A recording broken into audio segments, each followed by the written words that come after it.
25 black celebrities who quit their regular jobs. Before they were icons, they were nobodies battling the same grind as you.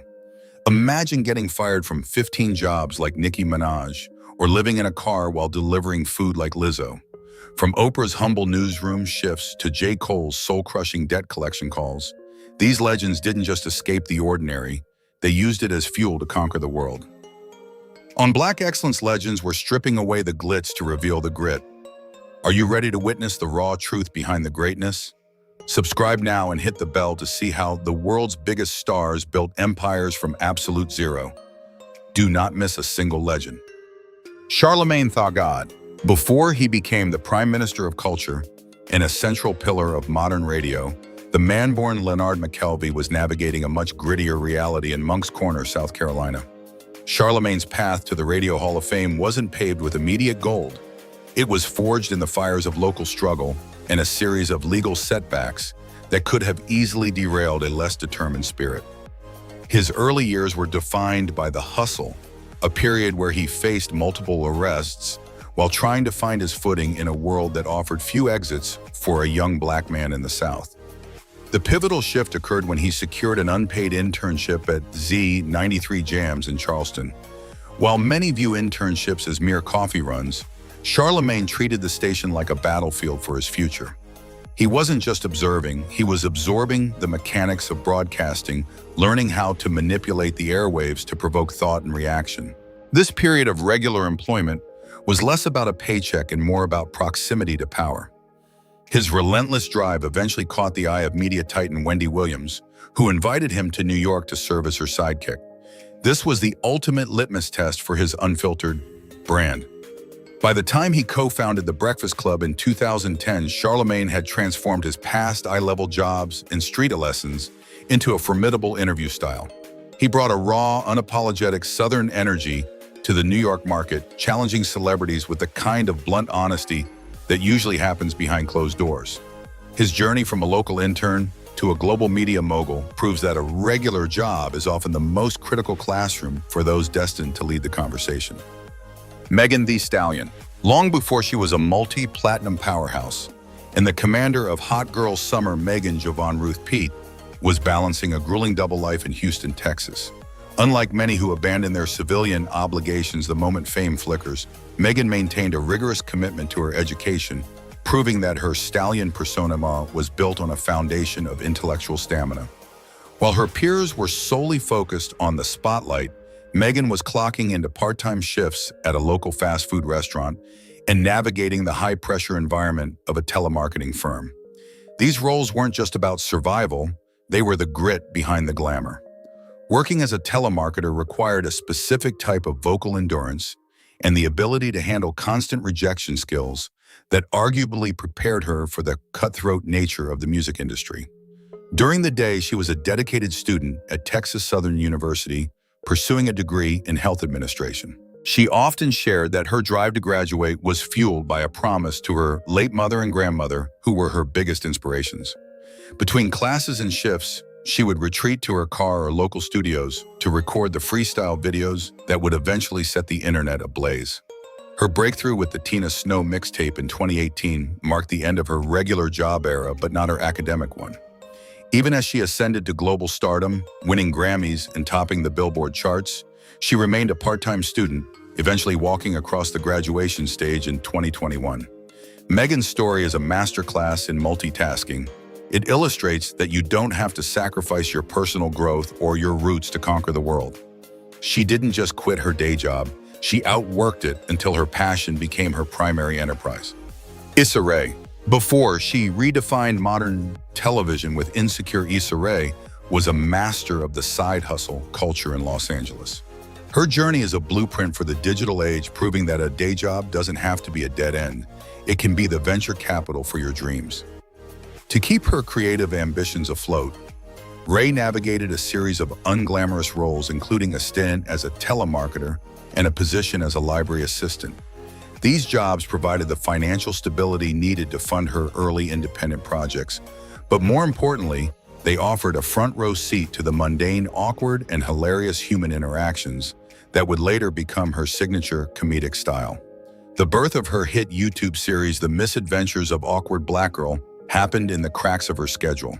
While her co-workers were focused on sales quotas or filing systems, Ray was meticulously drafting scripts and scouting locations.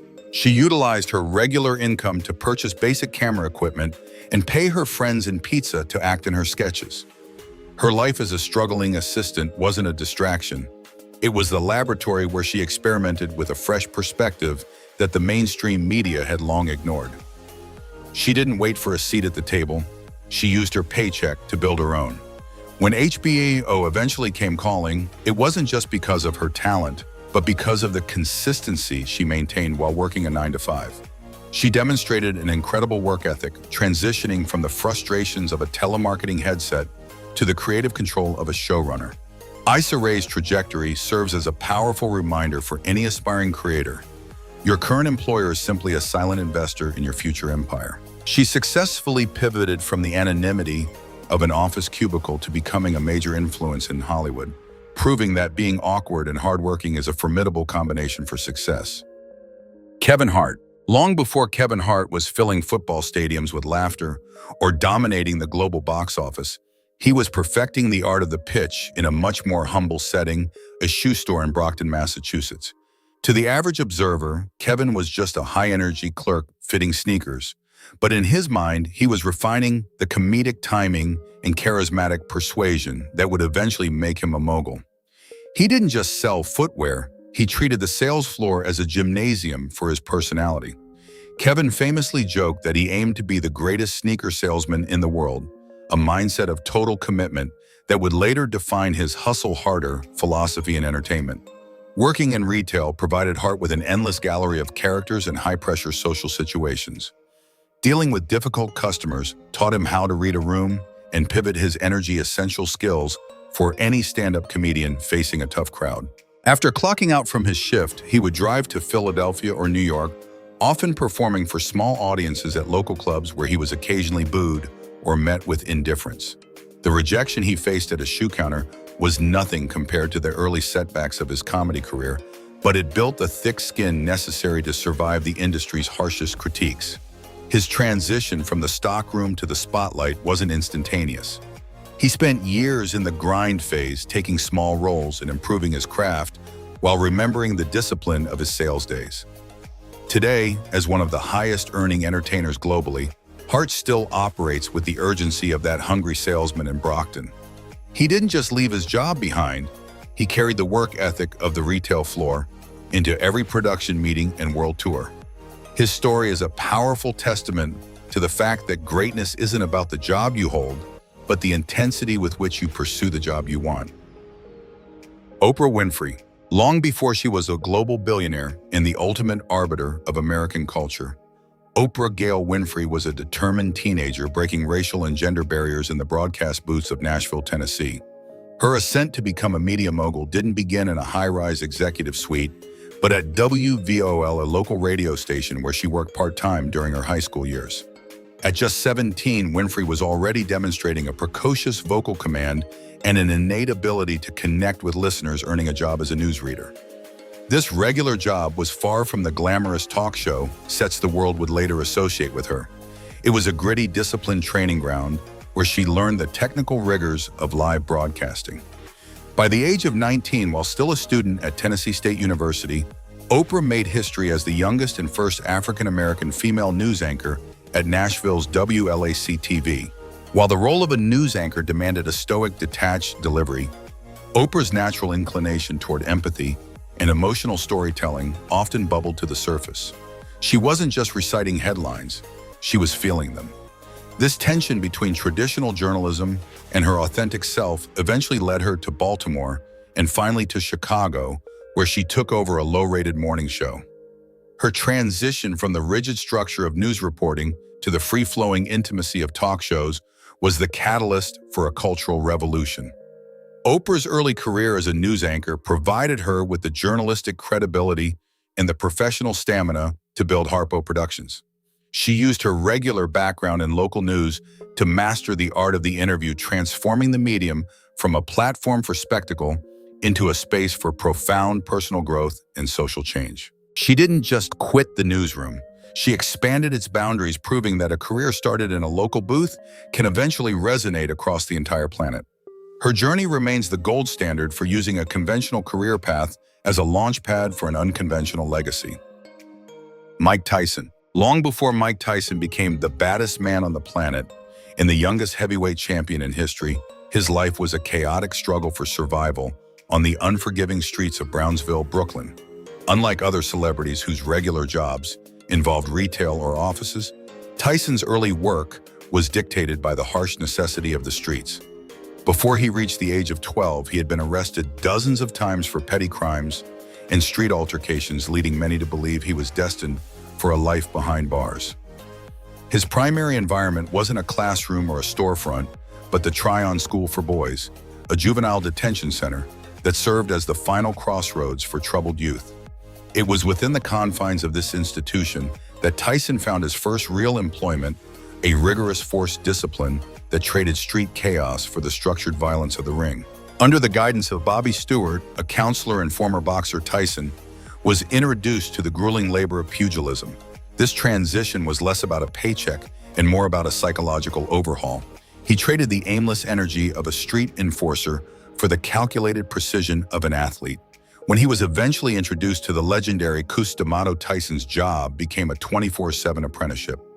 He took on various chores around D'Amato's home, learning that greatness required the same mundane consistency as any manual labor: waking up at dawn, repetitive training, and unwavering obedience to a craft.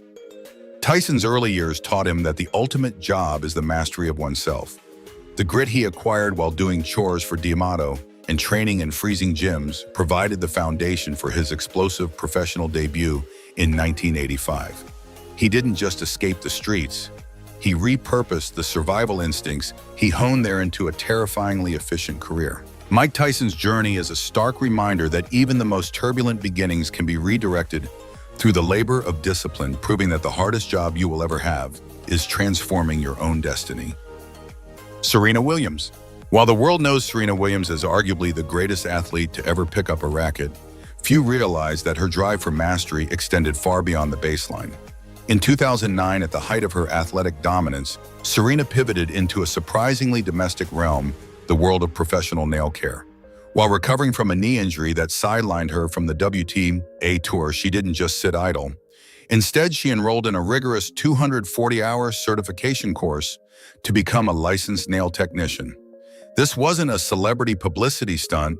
It was a deep dive into a craft that required the same meticulous attention to detail and steady hand that fueled her 23 Grand Slam singles titles.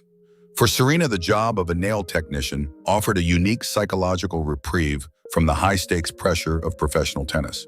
She treated the salon chair as another arena for excellence, mastering the chemistry of acrylics and the artistry of intricate designs. This period of regular work allowed her to express a feminine creativity that the aggressive world of sports often overlooked. She famously brought this skill to the public eye when she gave Oprah Winfrey a pedicure on national television, demonstrating that her technical proficiency was genuine. For Serena, beauty was never a distraction. It was an extension of her brand and a method of relaxation that kept her mentally sharp for the court. Her stint in the beauty industry eventually blossomed into her own successful business ventures, including beauty and fashion lines. Her journey proves that even for a global icon, learning a regular trade can provide balance and a fresh perspective. Serena Williams didn't just dominate the court. She mastered the art of the pivot, showing that the discipline required to win at Wimbledon is the same discipline required to earn a professional license in any field. She remains a symbol of the multi-hyphenate life, proving that you can be the best in the world at one thing while still being a dedicated student of another. Shaquille O'Neal. Long before Shaquille O'Neal was an international business mogul and a four-time NBA champion, he possessed a profound, almost spiritual respect for authority and public service. While the world marveled at his 7-foot 1-inch frame dominating the hardwood shack, was quietly nurturing a childhood dream that had nothing to do with slam dunks. He wanted to wear a badge. Unlike many celebrities who seek honorary titles, for Vanity O'Neal's foray into the world of law enforcement was a rigorous hands-on endeavor that required him to undergo the same physical and mental training as any standard recruit. Shaq's journey into regular public service began in earnest in 2002 when he became a reserve officer with the Los Angeles Port Police. To earn this position, he attended a grueling police academy, proving that his celebrity status wouldn't exempt him from the sweat and discipline of basic training. He treated this side job with immense gravity, often participating in ride-alongs and community outreach programs that focused on protecting children. His dedication eventually led him to serve with the Miami Beach Police Department and later become an honorary U.S. Deputy Marshal. For Shaq, the badge wasn't a costume. It was a tool for social impact, allowing him to bridge the gap between high-profile stardom and the grassroots reality of neighborhood safety. Even as he retired from professional basketball, his commitment to service never wavered. He transitioned into the world of entertainment as DJ Diesel, but he simultaneously deepened his ties to the law, becoming a sheriff's deputy in Georgia. Shaq's story is a masterclass in using one's platform to pursue a calling that transcends fame. He proved that you can be a dominant force in the sports world while remaining a humble servant of the law. His regular job as an officer provided him with a sense of purpose that the applause of a stadium could never fully satisfy, reminding us all that true fulfillment often comes from protecting the community that raised you. Dwayne "The Rock" Johnson. Before Dwayne "The Rock" Johnson became the highest paid actor in the world and a global symbol of relentless ambition, his life was defined by a series of grueling manual jobs and heartbreaking setbacks. At the age of 13, long before he ever gripped a microphone or a championship belt, Johnson was clocking in as a dishwasher at a local pizza shop in Hawaii. This regular job wasn't just a way to earn pocket money. It was a survival tactic for a family that was frequently evicted and struggling to keep their heads above water. Scrubbing pans in the back of the kitchen taught him a foundational lesson in humility and the first in last out work ethic that would eventually become his professional trademark. His path to stardom was littered with the wreckage of his original dreams. Johnson's true passion was professional football, a goal he pursued with ferocious intensity at the University of Miami. However, after a devastating shoulder injury and being cut from the Canadian Football League, with only $7 in his pocket, he found himself at a crossroads. He didn't let the $7 moment define him. Instead, he pivoted to the family business of professional wrestling. To sustain himself during the transition, he leaned on the mental toughness he developed during those early days of manual labor. He treated the wrestling ring like the pizza shop floor, a place where you had to outwork everyone else just to earn the right to stay. Dwayne's evolution from a teenage dishwasher to the people's champion in the WWE and finally to a cinematic titan is a masterclass in resilience. He repurposed the discipline of his regular beginnings to build an empire that spans film, fitness, and spirits. He famously maintains his Iron Paradise mobile gym to keep the same grind alive, proving that his success isn't built on luck, but on the calloused hands of a man who never forgot the value of a hard day's work. His story reminds us that the lowest ranking job can be the highest ranking teacher if you have the stomach for the struggle. Kendrick Lamar. Before Kendrick Lamar became the Pulitzer Prize-winning voice of a generation and the undisputed king of lyrical storytelling, he was a quiet young man navigating the volatile landscape of Compton, California. To support his budding artistic ambitions and help his family stay afloat, Kendrick took on a job that required a specific kind of stillness: a security guard. While the uniform demanded he maintain order and watch for threats, Kendrick utilized those long, solitary hours to engage in a different kind of vigilance. He wasn't just guarding property. He was observing the nuances of human struggle, the rhythm of the streets, and the internal monologues that would later form the backbone of his cinematic albums. Working as a security guard provided Kendrick with a financial breathing room to spend his nights in the studio, but more importantly, it offered him the perspective of an outsider looking in. The job's inherent loneliness mirrored the discipline needed for his craft. Instead of being distracted by the chaos of the neighborhood, he translated the tension of his environment into intricate verses and complex metaphors. He famously operated under the moniker K-Dot during this era, honing a technical precision that allowed him to stand out in the underground scene. His regular job was the quiet laboratory where he refined the observational skills that would eventually allow him to dissect the American experience with surgical accuracy. Kendrick's breakthrough didn't happen by chance. It was fueled by the same patience he practiced while on duty. When he finally signed with Top Dog Entertainment, he brought with him a work ethic that was as unshakable as a sentinel. His transition from a security uniform to becoming a global cultural icon proves that sometimes the best way to prepare for the spotlight is to watch from the shadows. Kendrick Lamar didn't just walk away from his post. He took every lesson learned in the silence of those shifts and turned them into a discography that guards the soul of hip-hop. Lizzo, long before she was a multi-Grammy-winning sensation and a champion of body positivity, the artist known as Lizzo was navigating a period of profound instability in Minneapolis, Minnesota. Born Melissa Vivian Jefferson, her journey to the top was anything but a direct ascent. After dropping out of the University of Houston due to financial hardship, she moved to the Twin Cities with nothing but her flute and an unyielding dream. During this era, her regular job was a grueling hustle as a food delivery driver. Without a permanent or address, Lizzo lived out of her car for nearly a year, using the front seat as her bedroom and the local gym as her dressing room, all while keeping her musical ambitions burning. Her relationship with food and service actually became a part of her digital identity. Long before she was a household name, she was an aspiring food critic on social media, which birthed her famous Instagram handle, Lizzo Be Eating. This role allowed her to engage with the local community and find small moments of joy amidst the struggle of homelessness. Even while delivering meals to others, she was starving for a breakthrough, practicing her flute, and refining her soulful genre-bending sound. She treated her delivery shifts as a test of endurance, refusing to let the anonymity of the service industry dampen her vibrant, world-sized personality. The turning point came when her local reputation reached the ears of the legendary Prince, who became an early mentor.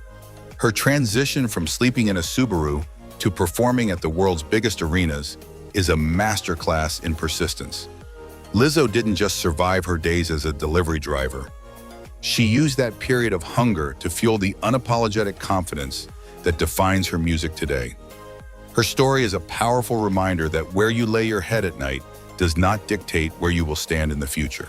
She proved that you can deliver food by day and still be destined to deliver the world's next big anthem by night. Erykah Badu. Long before she was crowned the Queen of Neo-Soul and became a high priestess of avant-garde fashion and music, Erykah Badu, born Erykah Wright, was dedicated to a different kind of stage, the classroom. Growing up in Dallas, Texas, she was deeply rooted in the arts, eventually studying theater at Grambling State University. However, the path to her legendary debut album, Baduism, involved a period of grounding in regular service and education. To sustain her creative spirit while navigating the early stages of her career, Badu worked as a drama and dance teacher at the South Dallas Cultural Center and supported herself by waiting tables at local restaurants. Teaching drama wasn't just a day job for Badu, it was an extension of her commitment to community and self-expression. In the classroom, she refined the storytelling techniques and theatrical presence that would later mesmerize global audiences. She wasn't just following a curriculum, she was helping young people find their voices, a process that mirrored her own journey of artistic discovery. Meanwhile, her time as a waitress provided a humble, fast-paced environment that kept her tethered to the pulse of everyday people. These roles allowed her to fund the recording of a 19-song demo tape with her cousin, an ambitious project that eventually caught the attention of the industry. When music producer Kadar Massenberg heard her recordings, he recognized a voice that was both ancient and entirely new. Her transition from a local educator to a 4-time Grammy winner happened with a sense of inevitability. Badu didn't leave her teaching roots behind. She simply moved to a larger auditorium. Her career proves that the patience required to guide a student and the humility required to serve a patron are the same qualities that build a lasting legacy. She remains a symbol of authenticity, showing that the regular work of nurturing others is often the fertilizer for one's own transcendent success. J. Cole. Long before J. Cole became the first artist in decades to go double platinum with no features, the man born Jermaine Cole was navigating a soul-crushing reality in Fayetteville, North Carolina. After graduating magna cum laude from St. John's University, the intellectual powerhouse found himself far from the glamorous life of a rap star. To keep his lights on while relentlessly shopping his demo tapes around New York City, Cole took on the grueling role of a bill collector. This regular job required him to spend 8 hours a day on the phone confronting strangers about their overdue debts during the height of a brutal economic recession. It was a position that demanded thick skin and an ability to compartmentalize the emotional weight of a struggling society. Working as a debt collector provided Cole with a unique ground-level perspective on the American struggle, which would later infuse his lyrics with unparalleled empathy and social commentary. The job was exhausting and often discouraging, but it served as a high-stakes motivator. He spent his shifts dreaming of a different kind of call. In a moment that has since become hip-hop lore, Cole was actually at his desk when he received a life-altering voicemail from Jay-Z's team. He famously had to sneak into the office bathroom to listen to the message, realizing in that cramped, sterile space that his days of chasing strangers for money were officially over. The transition from the cubicle to the studio was a victory of persistence over circumstance. Cole's time in the regular workforce grounded him, ensuring that even as he ascended to the top of the charts, he never lost touch with the everyday struggles of his listeners. He didn't just quit his job, he used the frustration of that 9-to-5 to fuel a career defined by authenticity and a refusal to settle. J. Cole's journey serves as a reminder that your current grind is often just the fuel for your eventual breakthrough, and sometimes the best news of your life comes while you're hiding in the bathroom of the job you're about to leave behind. Kanye West. Before Kanye West became a global provocateur and the visionary behind a multi-billion-dollar aesthetic, he was a teenager navigating the floor of a Gap retail store in Chicago. While the world would later know him for his boundary-pushing production and grandiose public persona, this early chapter of his life was spent folding hoodies and organizing denim. This regular job wasn't just a means to earn a paycheck for studio time. It was an undercover apprenticeship in the world of mass-market fashion. In his seminal track, Spaceship West famously articulated his frustration with the low wages and racial dynamics of the retail environment, yet it was this very setting that catalyzed his obsession with color palettes, fabric textures, and the geometry of clothing. Working at Gap provided Kanye with a front-row seat to the intersection of consumer psychology and design. He didn't just see clothes, he saw the blueprints of a lifestyle. His time spent in the stockroom served as a mental laboratory where he began to bridge the gap between his musical rhythm and visual symmetry. Even as he faced the monotony of the retail grind, he was mentally drafting the aesthetic for the college dropout era and beyond. This period of employment was a crucial, albeit frustrating catalyst that fueled his desire to not just participate in fashion, but to disrupt its entire hierarchy. He took the preppy DNA of the American mall and eventually subverted it through his Yeezy empire. Kanye's transition from a retail clerk to a production powerhouse for Jay-Z, and eventually a solo icon, is a testament to his refusal to be confined by a job title. He carried the lessons of branding and accessibility from his regular beginnings into the highest echelons of luxury design. He didn't just quit Gap, he eventually returned to it decades later in a historic, albeit tumultuous partnership, proving that life often comes full circle for those who maintain their vision. His story illustrates that the most mundane tasks, like folding a t-shirt, can be the foundational movements of a future mogul's grand design. John Legend. Before John Legend became the first black man to achieve the coveted egoic status, winning an Emmy, Grammy, Oscar, and Tony, he was a high-functioning analyst in the world of high-stakes corporate strategy. Born John Roger Stevens, the child prodigy graduated from the University of Pennsylvania in 1999, but he didn't head straight for the recording studio. Instead, he donned a sharp suit and stepped into the sleek offices of the Boston consulting group, BCG, one of the most prestigious management consulting firms on the planet. This regular job saw him analyzing spreadsheets, solving complex business puzzles, and advising Fortune 500 companies, a far cry from the soulful ballads that would later define his legacy. Working as a management consultant required an elite level of mental discipline and the ability to perform under immense pressure, qualities that seamlessly transitioned into his musical career. Legend famously lived a double life. By day, he was a strategic thinker navigating the corporate ladder.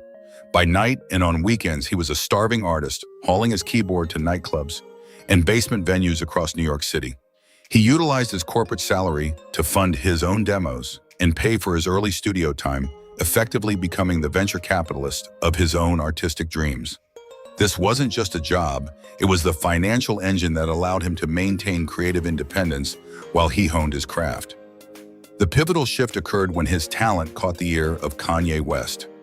Even after getting signed, Legend reportedly stayed at BCG for a short period to ensure his transition was stable, proving that his pragmatism was as strong as his passion. He eventually swapped the boardroom for the stage, but he carried the consultant mindset with him, approaching his brand with a rare level of professionalism and strategic clarity. John Legend's journey is a sophisticated reminder that your day job doesn't have to be the antithesis of your passion. It can be the very foundation that builds your empire. Nicki Minaj. Long before Nicki Minaj, born Annika Tanya Miraj, was dismantling records and commanding a global empire of barbs, she was navigating the chaotic dining rooms of Red Lobster. Her journey to the pinnacle of hip-hop was not a smooth ascent. It was a gritty, high-stakes hustle in the suburbs of New York. To fund her early musical demos and support herself while chasing a breakthrough in a male-dominated industry, Nicki worked as a waitress at several locations of the famous seafood chain. This regular job was a volatile testing ground for the sharp wit and unapologetic persona that would later define her lyrical style. Nicki's tenure in the service industry was famously short-lived at each location, primarily due to her refusal to suppress her assertive personality.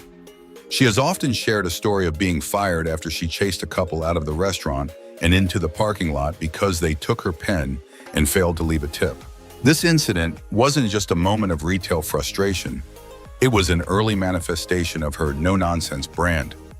She held a variety of other administrative and customer service roles, but she was fired from at least 15 different jobs, all for having a bad attitude. In reality, the corporate and service worlds simply weren't big enough to contain her world-sized ambition and fiery temperament. These early struggles provided Nicki with the resilience needed to survive the cutthroat music industry. She took the frustration of being just a waitress and channeled it into an explosive drive to prove her detractors wrong. By the time she caught the attention of Lil Wayne and signed with Young Money, she had already developed the Roman Zelensky level of intensity that would set the charts on fire. Nicki Minaj didn't just quit her day jobs, she incinerated the bridges to them, ensuring that her only path forward was toward the throne. Her story is a vibrant reminder that a bad attitude in a restrictive job is often just a misunderstood sign of a person destined for much greater things. Jay-Z. Before Jay-Z born Sean Corey Carter became a billionaire businessman and the definitive architect of modern hip-hop culture, his regular job was a hazardous struggle for survival in the Marcy projects of Brooklyn. Unlike his peers who clocked into retail stores or offices, Jay-Z's early career was defined by the illicit drug trade of the 1980s. While this period is often romanticized in music for Sean Carter, it was a high-stakes masterclass in supply chain management, risk assessment, and brand loyalty. He wasn't just a hustler on the corner, he was an apprentice of capitalism in its rawest, most unforgiving form, learning how to navigate a volatile market where the price of failure was often incarceration or death. Working the streets provided Jay-Z with a unique psychological edge that he eventually ported into the boardroom. He treated the rap game with the same cold, calculating precision he used to manage his street interests. When major labels repeatedly rejected him, he didn't wait for permission to exist. Instead, he utilized the capital he had earned from his street job to co-found Rockefeller Records in 1995. This move was the ultimate pivot, transitioning from an illegal enterprise to a legitimate empire. He famously rapped, "I'm not a businessman, I'm a businessman," a philosophy rooted in the self-reliance he developed while outmaneuvering rivals and law enforcement in Brooklyn.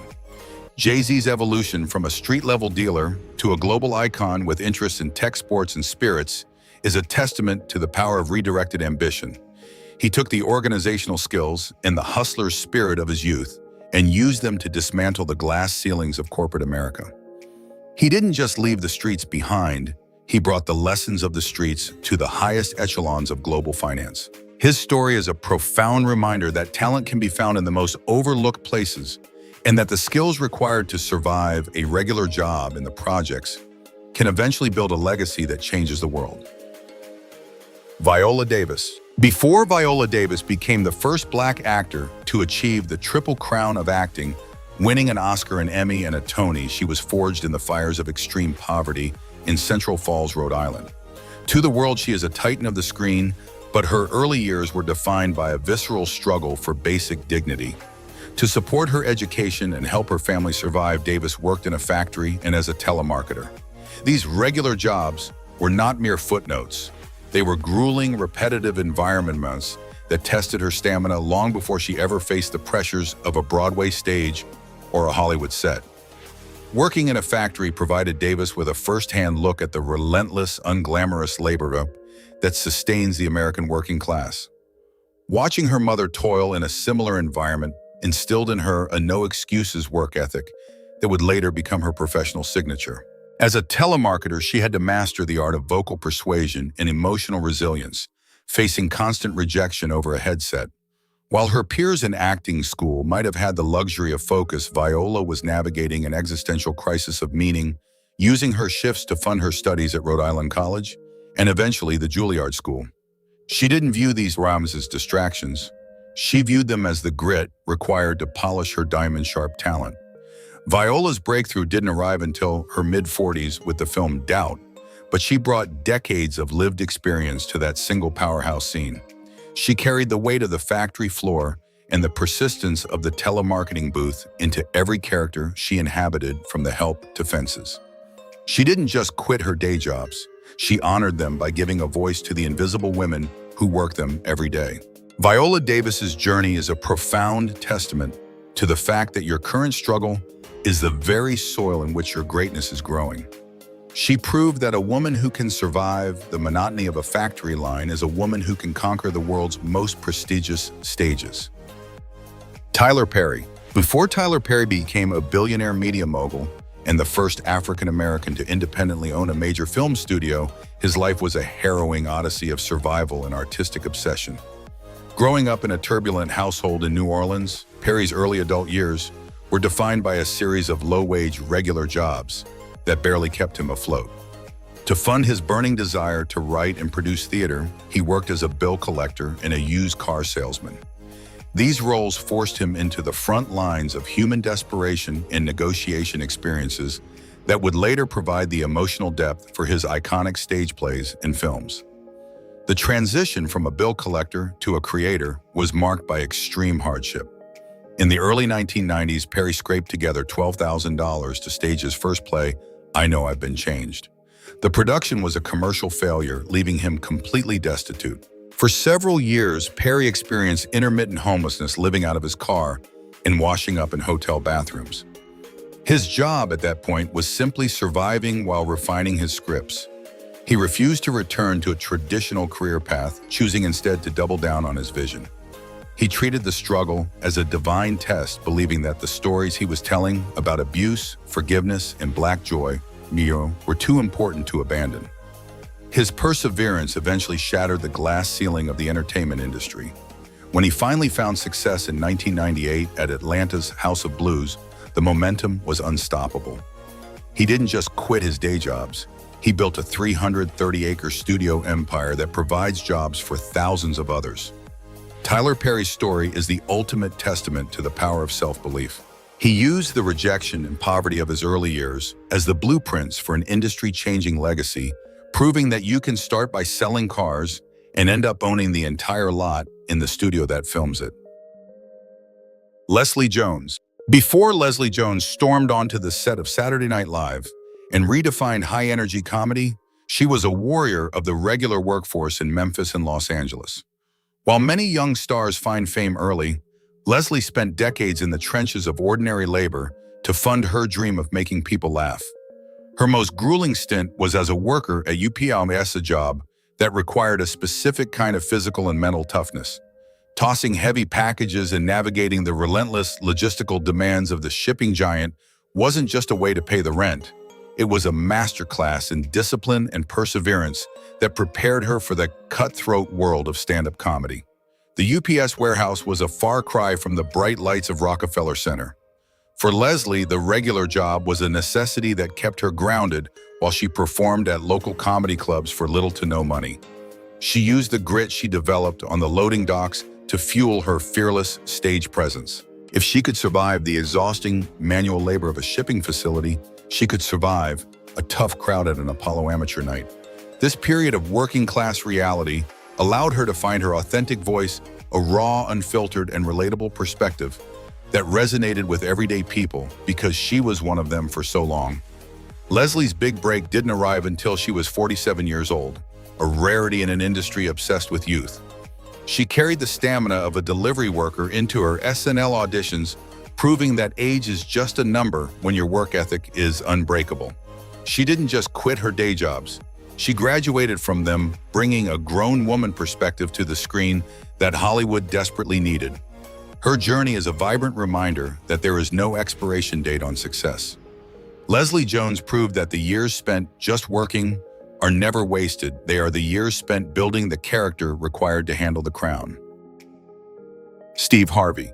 Before Steve Harvey became the ubiquitous face of daytime television and the charismatic host of Family Feud, his life was a masterclass in the grind of the American working class.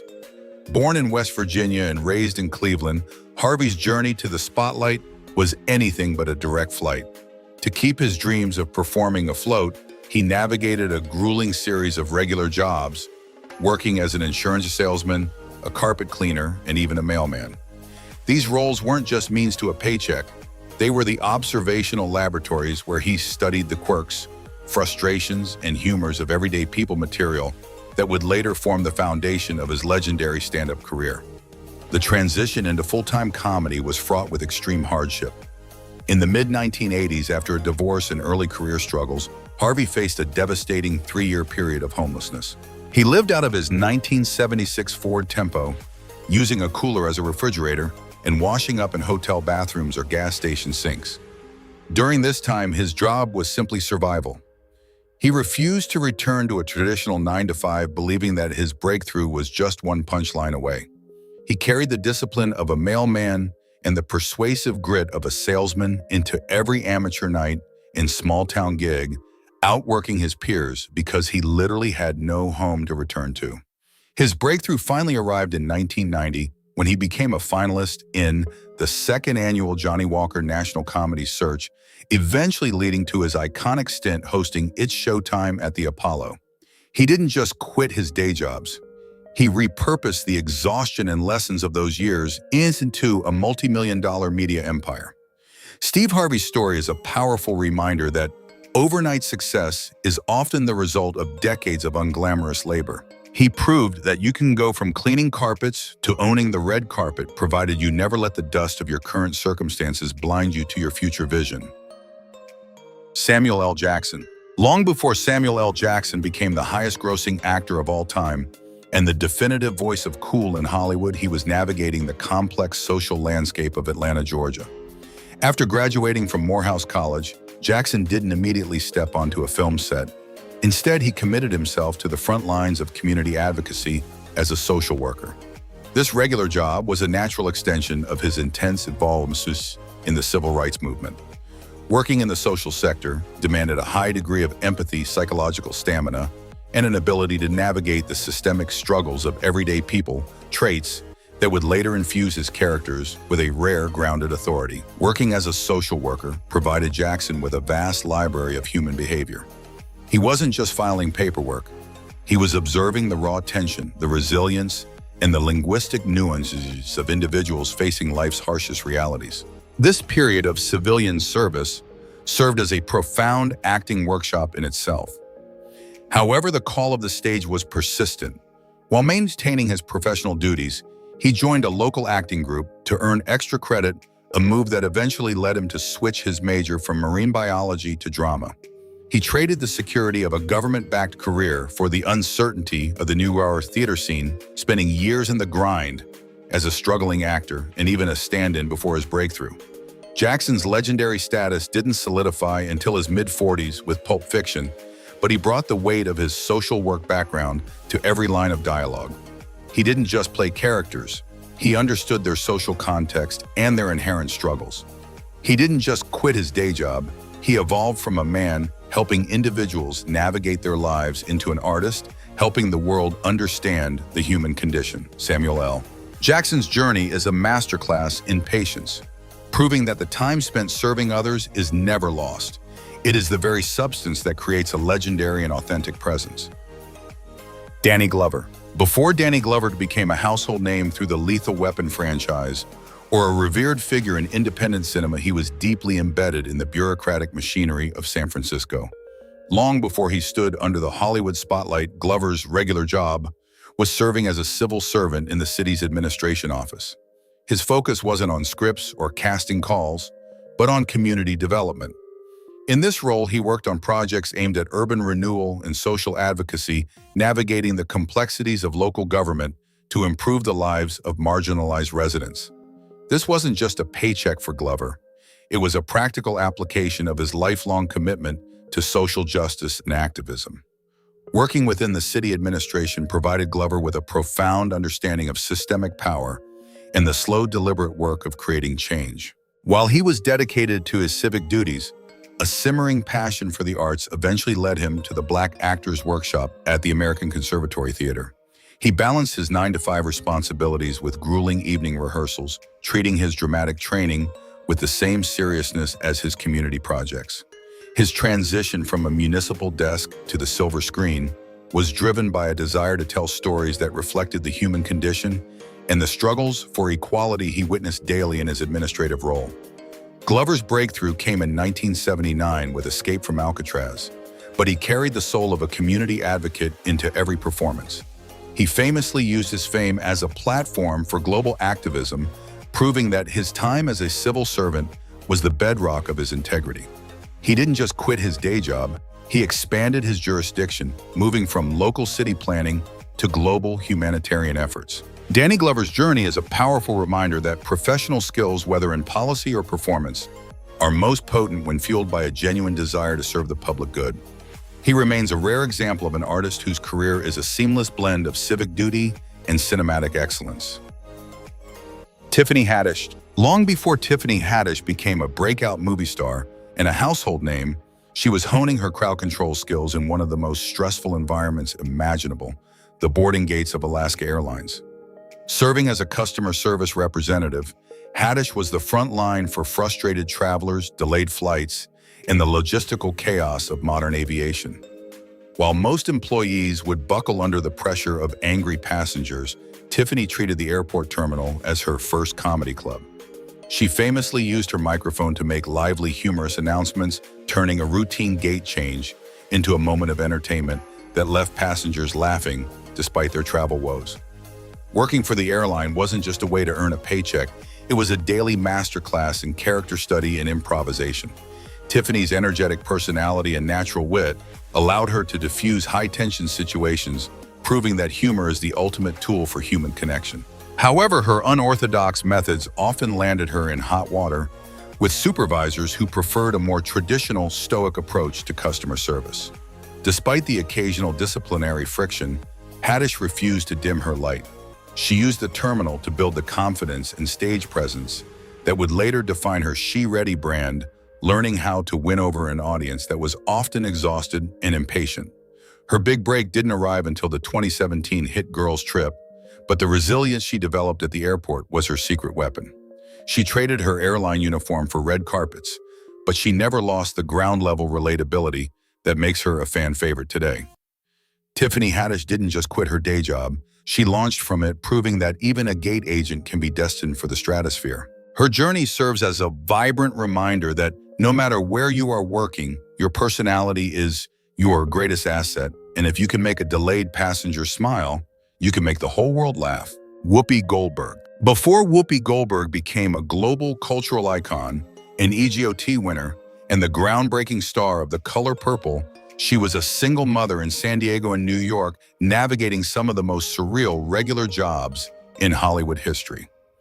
Born Corinne Sigaronian Elaine Johnson, Whoopi's journey was defined by an absolute lack of pretension. To support herself and her young daughter, she took on the rugged, male-dominated labor of a bricklayer. Clad in overalls and working on construction sites, she learned the physical grit and structural precision that would later define her stolid, unshakable screen presence. She preferred the directness of manual labor over the fakeness she encountered in other entry-level service roles, finding dignity in the tangible results of a hard day's work. However, her most famous pre-fame role was even more unconventional. She worked in a funeral home as a mortuary cosmetologist. Tasked with doing the hair and makeup for the deceased, Whoopi treated the job with a unique blend of reverence and professional detachment. She famously shared that the funeral director once played a prank on her by pretending to be a corpse, an experience that taught her to conquer fear and find humor in the darkest corners of human existence. This regular job was a profound laboratory for character study. It required her to understand the stillness of the human form and the immense emotional weight of the grieving families she served. Whoopi's transition to the spotlight was a victory for the outsider. She carried the toughness of the construction site and the empathy of the mortuary into her one-woman shows, eventually catching the eye of Steven Spielberg. She didn't just quit her day jobs, she distilled them into a persona that was raw, authentic, and utterly fearless. Whoopi Goldberg's story is the perfect finale to this list, reminding us that there is no job too odd, or too tough if it fuels the fire of your true calling. She proved that a woman who can build walls with bricks and find beauty in the silence of a funeral parlor is a woman who can command the attention of the entire world. From local radio booths and hospital halls to construction sites and funeral homes, these icons prove that regular work is often the forge of extraordinary character. Whether it was Oprah finding her voice in Nashville or Whoopi building walls in San Diego, every shift served a greater purpose. At Black Excellence Legends, we believe your current grind isn't a detour, it's your training ground. But here is the real question. Does a humble beginning make success more meaningful, or is the struggle narrative overvalued in modern culture? Should we celebrate the hardship or focus solely on the achievement? Let us know your thoughts below.